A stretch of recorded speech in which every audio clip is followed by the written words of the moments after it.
안녕하세요. 양주시 주민참여예산위원님 반갑습니다.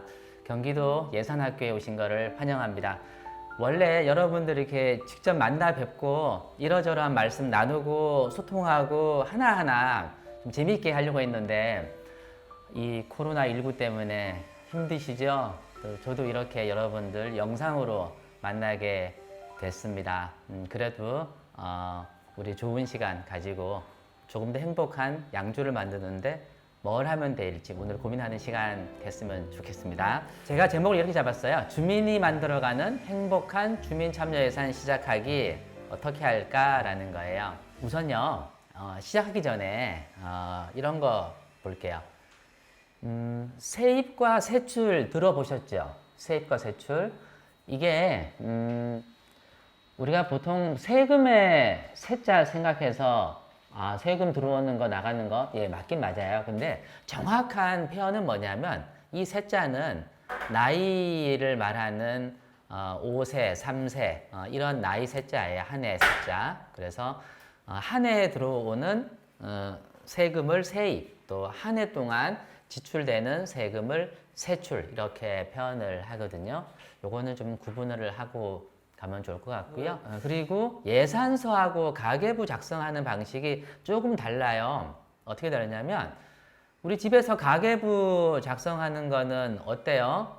일단은 수입과 지출 중에서 뭐를 먼저 생각을 해요? 보통은 수입이 얼마인지를 먼저 생각한단 말이죠. 그죠?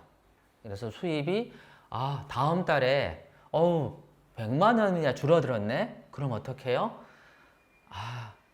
애기 아빠, 얘들아, 우리가 좀 줄어서 외식을 4번 했지만 이제는 2번밖에 못 하겠다, 야. 뭐 이렇게 하는 거. 혹은 어르신, 이제 약주도 좀 줄여야겠어. 양주 드신 거 소주 드셔야 되고요.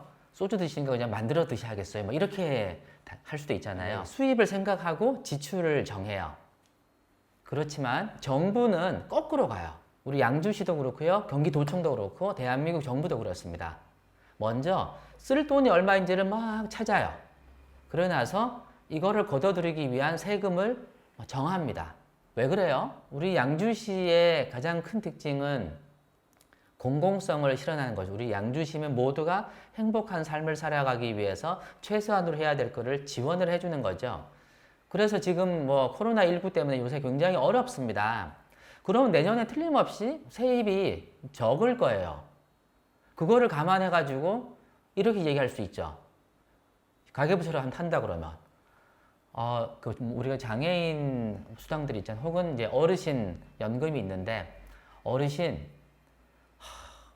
내년에 경기가 너무 안 좋아서요. 죄송한데 저희가 20만 원 들었잖아요. 그냥 10만 원 드릴 테니까 어떻게 좀 근근히 버틸 수 없습니까? 이렇게 할 수는 없는 거죠. 아이들 양육수당 있습니다. 예산이 별로 이제 줄어들어서 아이들 그냥 하루 3끼 먹은 거 그냥 하루 한 끼만 먹이면 안 됩니까? 이렇게 할 수 없죠.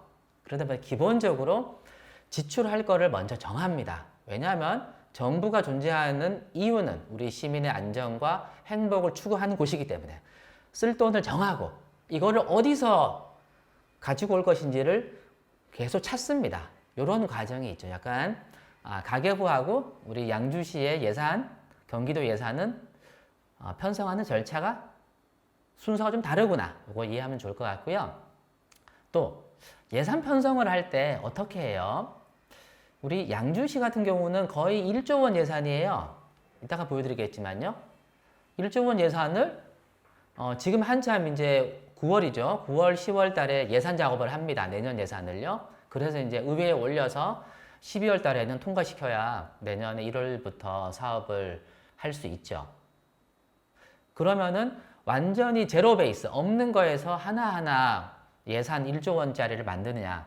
절대 그렇게 안 하죠. 어떻게 하냐면요. 통상적으로 하는 거예요. 제가 과거에 10년 동안 공무원 생활을 했어요. 그래서 대통령을 보좌하는 공무원 생활을 했거든요. 그러다 보니까 또 세무형의 대통령을 모시기도 했죠. 그래서 예산 작업을 하기도 했었는데요. 올해 예산, 통상적으로 양주시가 그렇게 했다는 뜻은 아니고 통상 그렇게 합니다. 올해 예산을 딱 잡아요. 그런 다음에 이 예산에서 뭐 물가 인상률 이런 거 따져가지고 한 10% 정도 더 올립니다. 보통은. 또 거기다가 국회에서, 정부는 국회고 우리 이제 지자체는 의회죠. 의회에서 또 삭감되는 걸 감안해가지고 또 10%, 올해 예산에 한 20%, 많게는 뭐 30%뭐 이렇게 예산을 잡아요. 다 잡은 다음에 올립니다. 그러면은 부서에서 삭감되고 또 중간에 또 뭐 삭감되고 의회 삭감되고 이런 것들을 이제 거치면서 정해지죠. 그러다 보니까 어떤 일이 있냐면요. 지난해 틀림없이 우리 양주시에 어느 동에 보도블록을 교체를 했어요. 그죠? 그 예산이 있었기 때문에 됐었죠. 이거를 자세히 안 보면 올해 또 그대로 올라갑니다. 좀 센스 있으면은 교체했으니까 이번에는 그 옆에 있는 동 혹은 민원이 많이 들어왔고 정말로 노후한 곳 이런 곳을 올려서 할 수도 있죠. 그런데 어떤 경우는 그걸 그대로 올려서 양주시가 그랬다는 뜻은 아니고요. 다른 데서는 작년 했던 사업이 또 그대로 올라와 가지고 똑같은 동에 올라와 있는 거예요. 그러니까 막상 공사하려고 하니까 이게 아닌 거예요. 그래서 다른 동네로 하기도 하고. 왜 그런 일이 또 생기냐면은 예산 편성했던 공무원하고 올해 집행하는 공무원이 다를 수가 있어요. 중간에 인사 발령이 돼가지고 이런 것도 있구나. 예산은 그렇게 적용되는구나. 그래서 주민참여예산 위원님들이 올해 예산을 찬찬히 잘 보시면은요. 제일 부담스러워하는 사람들이 공무원들이에요. 우리 참여예산위원들이 올해 예산을 다 봤구나. 어디에 뭐가 들어갔는지 다 알면 내년에는 또 정말 필요한 곳에 써야 되는 이런 게 좀 생기겠죠. 자, 그리고요. 참여예산 참여를 하는데 어떤 마음가짐으로 해야 될까? 아마 이 자리에 계신 분들 중에 많은 분이 처음 하시는 분도 계시고요. 물론 해오시는 분도 있을 거예요. 처음 하시는 분들은 하얀 건 종이고 까만 건 글씨인데 숫자인데 이거 어떻게 해야 되지? 이렇게 생각하시는 분도 있어요. 그때요. 걱정하실 거 없어요. 주민참여 예산에서 가장 중요한 거는 우리 동네를 알고 있으면 돼요. 우리 동네를 알고 있다는 것 자체가 주민참여 예산의 가장 중요한 핵심입니다. 이 예산에 대한 전문가가 될 필요가 없습니다. 그건 아주 단순하니까 그런 거는 제가 설명해 드리는 것만 이해해도 돼요. 이런 마음가짐으로 하면 되겠습니다. 자, 그럼 본격적으로 지방예산 이해하기로 한번 가보겠습니다. 제가요, 오늘은 이걸 하나 가지고 왔어요. 영수증. 길죠? 영수증인데요. 혹시 우리 지금 이 방송을 댁에서 보시는 위원님들 계시면 영수증 한번 슈퍼에서 찍었던 거 한번 가지고 와 보세요. 살짝 보시면은 저는 여기 살짝 보면요 어떤 게 돼 있냐면 뭐 28개를 샀어요. 하나로마트에서 샀거든요. 이거 지난주에 있었던 건데 여기 보면 이런 게 있습니다. 전체가 제가 한 16만 원 샀는데요. 부가세 면세 물품 가액 그리고 또 뭐가 있냐면 부가세 과세 물품 가액 이런 게 있어요. 자세히 보시면은 아니 내가 물건 샀는데 어떤 거는 부가세가 면세고 어떤 거는 과세야. 이게 무슨 차이지?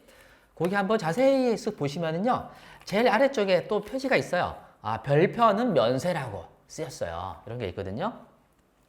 저는 여기 보시면 별표가 없는 곳이 무슨 라면하고 무슨 뭐 얼큰한 맛, 또 뭐 핫도그 이런 거 샀거든요. 그런 거는 면세가 아니에요. 근데 그 밑에 대추, 방울토마토, 애호박, 사과 이거는 다 면세 물품이 표시가 돼 있어요.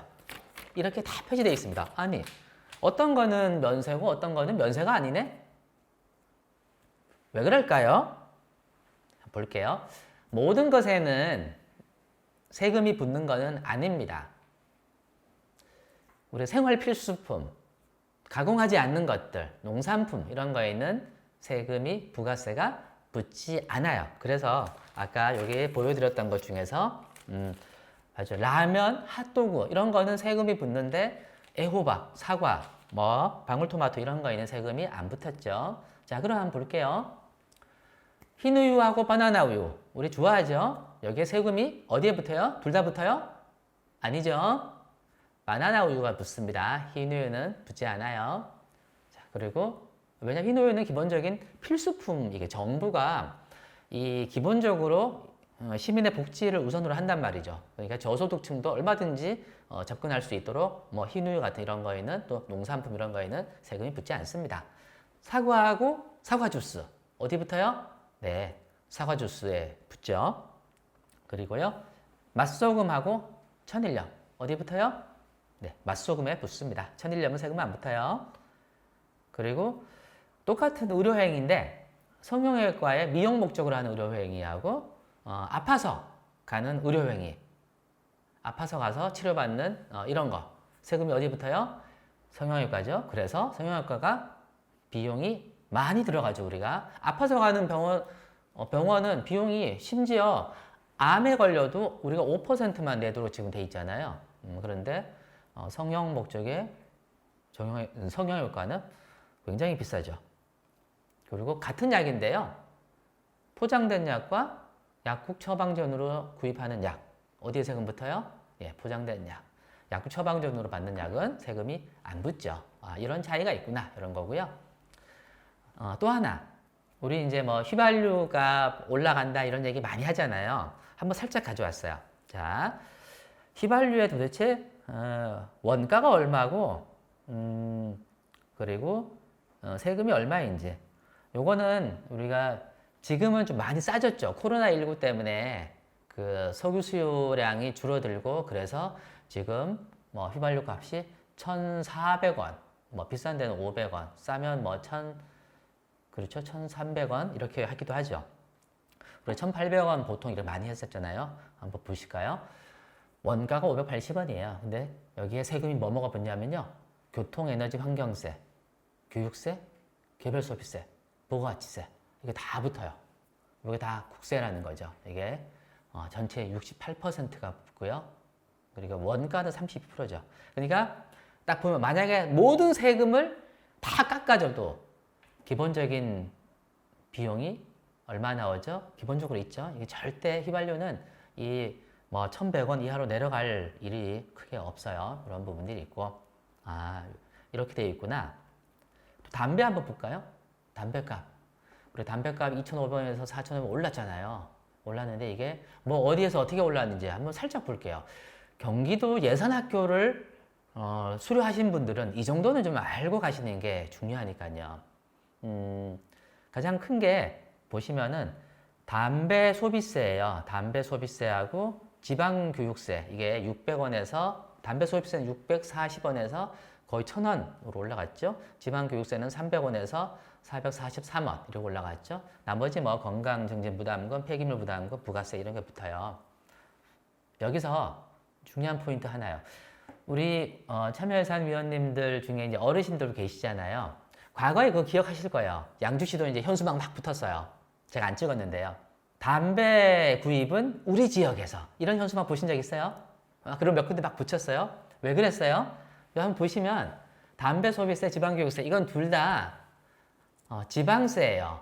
저거를 담배를 많이 파는 만큼 지방 세입은 증가하는 거거든요. 그래서 우리가 한때 이 담배 소비는 우리 지역에서 이런 얘기를 한 적이 있어요. 좀 이게 웃지만 뭐 슬픈 이런 상황이죠. 담배를 많이 피우면 우리 건강이 안 좋아지는데 우리 지방세를 거두기 위해서 이런 거를 열심히 얘기한 적도 있었어요. 자, 소주 한번 볼까요? 많은 분들이 좋아하시는 소주인데요.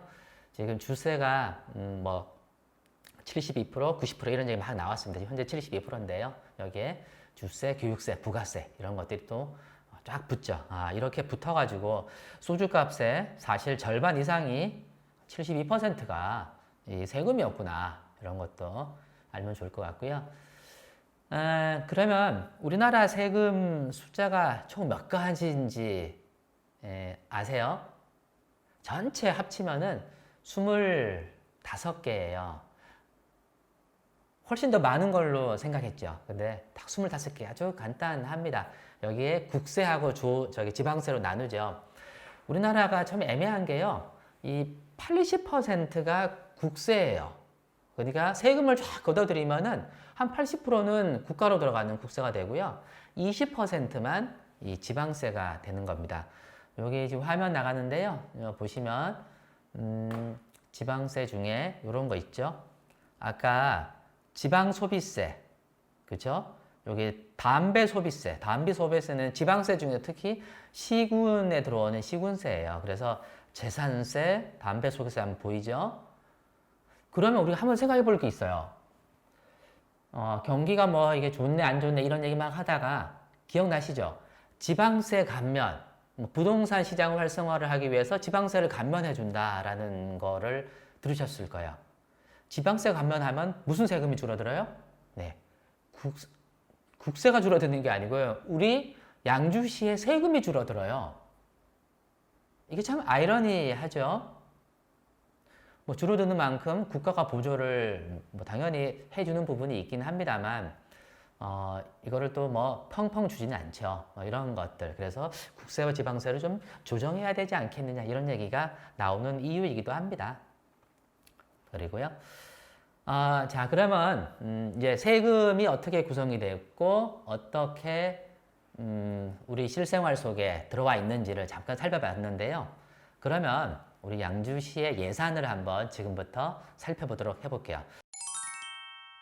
우리 참여예산 위원님들은 경기도 예산도 보시겠지만은 양주시 예산도 알아두면 좋죠. 그래서 양주시 웹사이트를 제가 여기 가지고 왔습니다. 웹사이트 딱 들어가면은요, 이렇게 나와 있죠. 나와 있고, 열린 시정이라는 거를 들어가시면 이렇게 나와요. 그 중에 왼쪽에 재정 정보를 클릭하면 이렇게 쭉 나오죠. 그리고 여기에 재정 정보 안에 재정 공시라는 게 있습니다. 요거 한번 보시면 좋아요.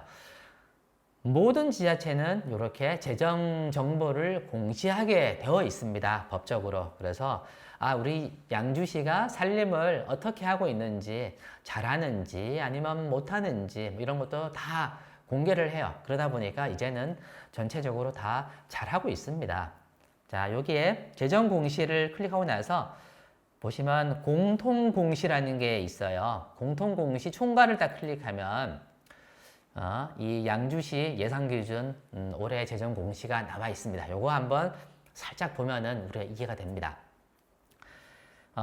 우리 시의 예산 규모는 세입 예산, 자, 한 해, 아까 그랬죠? 한 해 들어오는 세금을 세입 예산으로 그러죠? 9,300억 정도 돼요. 전년보다 좀 1,400억 늘었고요. 그리고 유사지방자치단체 다른 이 도의 시 단위랑 비교한 거죠. 한 3,500억이 좀 적습니다. 이렇게 있고요. 그리고 자체 수입, 뭐 지방세와 세외 수입, 이게 이제 2,000억쯤 되고요. 그 다음 이전 재원, 이전 재원이라는 게 어디서 어디로 이전하는 거예요? 넘어오는 거예요? 중앙정부에서, 그 다음 경기도에서 넘어오는 거예요. 그래서 뭐 지방교부세, 조정교부금, 보조금, 자, 국가보조금 이런 거 있죠. 이런 거가 한 5천억 제일 크죠. 그리고 지방채라든가 보존수입. 그래도 돈이 부족할 수 있죠. 아까 어떻게 그 순서를 짠다 그랬어요? 지출하는 게 얼마이고 그래서 얼마를 우리가 수입을 만들어야겠네 이러는 거였죠. 그런데 아무리 해도 부족해요. 그럼 어떡하죠? 지금처럼 지방채, 부채를 발행한다거나 혹은 보존 수입. 이거는 어떤 거냐면요. 쉽게 저렇게 하면 돼요. 차입하는 거예요. 차입하는 것들, 뭐 그런 것들 다 전체 해서 하는 것들. 요게 한 383억쯤 된다라는 거죠. 이해하고요. 그래서 일반 예산, 전체 예산 규모 대비해서 재정 자립도 우리 자체 수입 딱 두 개였어요. 지방세하고 세외 수입 두 개죠. 지방세는 이제 뭐 알겠죠. 아까 뭐 담배 소비세, 재산세 이런 것들 다 들어오잖아요. 세외 수입은 뭐죠? 뭐 주민등록증이라든가 인감증명서 발급하면 수수료 있잖아요. 이런 것들, 뭐 그런 뭐 기타 수수료들 쭉 들어오는 거 이런 것들 다 포함하면 돼요. 그리고 그래서 재정 그런 거 이 두 가지 그 지방세와 이 세외 수입 우리가 순수하게 양주시에서 벌어들이는 세금이 얼마나 되는지 봤더니 한 30% 정도밖에 안 되는 거예요. 이게 재정 자립도고요. 그러면은 재정 자주도라는 게 있어요. 재정 자주도는 뭐냐면요. 우리가 자주적으로 우리가 마음 놓고 쓸 수 있는 돈이 어느 정도 되느냐라는 거예요. 요거는 재정 자립도 양주에서 또 추가되는 게 있어요. 뭐냐면 국고보조 이런 거 다 추가해서 하거든요. 한 60%. 그래도 이거는 재정 자주도가 양주시는 높은 거예요. 어느 정도. 그런 게 있고요. 그런데 한번 보세요. 전체 예산 다 했더니 당초 예산 기준 통합재정수지 뭐 다 전체 다 포함해가지고 봤더니 3,200만 원 부족합니다. 라는 게 있죠. 그래서 요거는 나중에 뭐 차입을 한다든가 다른 방식으로 부채를 지방채를 발행한다는 이런 걸로 해서 메꿀 수 있고요. 또 그때 갔더니 요게 부족하지 않을 수도 있어요. 그렇게 되면 더 좋겠죠. 이런 게 있습니다. 그래서 그런 내용이 쭉 나와 있죠. 전체적으로 재정 자립도는 낮으나 재정 자주도는 상대적으로 높은 편입니다. 이렇게 나와 있습니다. 그리고 양주 신도시 입주에 따라서 주민세, 재산세 등의 증가에 따라서 자체 수입도 증가해 나갈 것으로 판단됩니다. 이렇게 양주시가 정리를 했죠. 이제 대충 이해가 되죠. 이러니까 우리가 자꾸 시가 세금을 걷어들이기 위해서 새롭게 뭐 신도시를 개발해서 주민들이 들어오고 주택이 많이 만들어지면 가장 많은 양을 차지하는 재산세 이게 막 들어오게 되죠. 왜 지방정부가 그렇게 끊임없이 이 도시를 확장해 나가려고 하는지 살짝 이유를 아시겠죠? 자, 그러면 우리 본격적으로 양주시의 예산을 한번 볼게요. 양주시 예산은 9,290억. 당초 예산이에요. 이게 거의 1조가 좀 안 되죠. 이것이 나중에 이제 뭐 바꿀 수 있죠. 중간에 뭐 경제가 좀 안 좋아져서 아니면 어떤 일이 생겨서 변경해야 될 일이 있어요. 혹은 더 편성해야 될 일이 있어요. 이거를 추경 예산 많이 들어보셨죠? 추가 경정, 추가를 하거나 기존에 있는 것들을 바꾸는, 변경하는 이게 추가 경정 그런 것도 있고요. 이 전체 예산에는 일반 회계가 있고요. 공기업 특별회계, 우리 양주에도 공기업이 몇 개 있죠. 그리고 기타 특별회계, 또 기금 이렇게 나눠져 있는 거를 보실 수 있어요. 있고 뭐 특별회계는 이런 겁니다. 일반 회계는 공공성을 굉장히 강조하는 거예요. 우리 뭐 기본적인 뭐 복지에 대한 비용들을 여기서 다 하죠. 그런데 특별회계는요. 공공성도 있지만 사업성을 더 중시해요. 사업하는 곳 이런 것들 다 가지고 있죠. 뭐 주차장 특별회계 이런 것도 있고요. 그냥 주차비를 받아가지고 주차장도 만들고 막 이런 거 주로 사업하는 거 열심히 하고요. 기금은 특별회계랑 비슷한데 기금은 쌓여있는 기금에서 쓰는 그런 게 약간 다른 이런 쓰는 방식의 차이가 있다 이렇게 생각하시면 돼요. 이 한 1조 좀 안 되는 양주시 예산에 세출에서 가장 많이 차지하는 거 우리 1년 동안 나가는 세금 세출에서 가장 많이 차지하는 게 뭘까요? 지금 화면 보시다시피 사회복지 예산이 가장 커요. 그래도 우리는 양주시는 이게 적은 편이에요. 제일 안타까운 곳이 광역시 혹은 특별시의 자치구 있죠. 이런 데는요. 서울의 그 자치구, 제가 특정한 자치구를 말씀드리면 좀 서운할 수 있으니까 이런 데는요. 어려운 분이 많이 계셔서 그런지 네, 실제로 어려운 분이 많이 계세요. 이런 데는 66%가 사회복지 비용으로 다 나가요. 근데 우리는 그렇지 않죠. 우리가 보면 한 30% 조금 넘는 이런 순이네요. 이런 정도.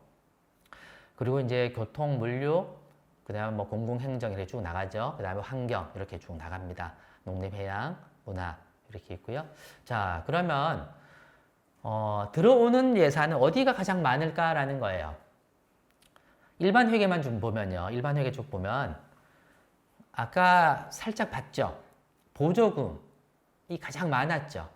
중앙정부가 주는 뭐 보조금이라든가 그 다음에 조정교부금, 그 다음에 지방교부세 이게 다 이 세 가지가 다 중앙정부 경기도가 주는 거예요. 우리 순수하게 양주시에서 벌어들이는 게 뭐예요? 지방세하고 세배 수입 이 두 가지죠. 그러니까 이걸로는 이렇게 감당하기가 참 어렵죠. 그러니까 이 중앙정부에서 보조금들을 주게 됩니다. 이러니까 어떤 문제가 생기냐면은 과거에는 이랬어요. 중앙정부가 우리 말을 안 듣는 지방자치단체 저기에는 보조금과 지방교부세 이런 것들을 안 주려고 하는 거예요. 실제로 그런 일이 있었죠. 우리 경기도 어떤 시에서 그 무상복지 그다음에 그런 것들을 한번 했었죠. 청년 수당 이런 거 한다고 할 때 계속 그냥 중앙정부랑 이전 정부였죠. 계속 갈등을 일으키니까 중앙정부에서 시행령을 바꿔버려 가지고 예산을 안 주려고 하는, 줄여서 주는 이런 경우도 있었습니다. 그래서 지방자치를 제대로 하기 위해서는 이 재정에 대해서 권한이 지방으로 상당히 넘어와야지만이 가능하다는 거. 그래서 우리 주민들이 필요한 부분에 맞춰서 제대로 집행하는 것이 중요하죠. 자, 이런 정도로 해서 우리 지방 예산 전체에 대해서 어떻게 편성되고 어떻게 되는지 알아봤습니다. 다음 시간에는 주민참여 예산이 무엇이고 어떻게 해야 되고 뭘 하면 되는지 살펴보도록 하겠습니다. 이따가 뵙겠습니다.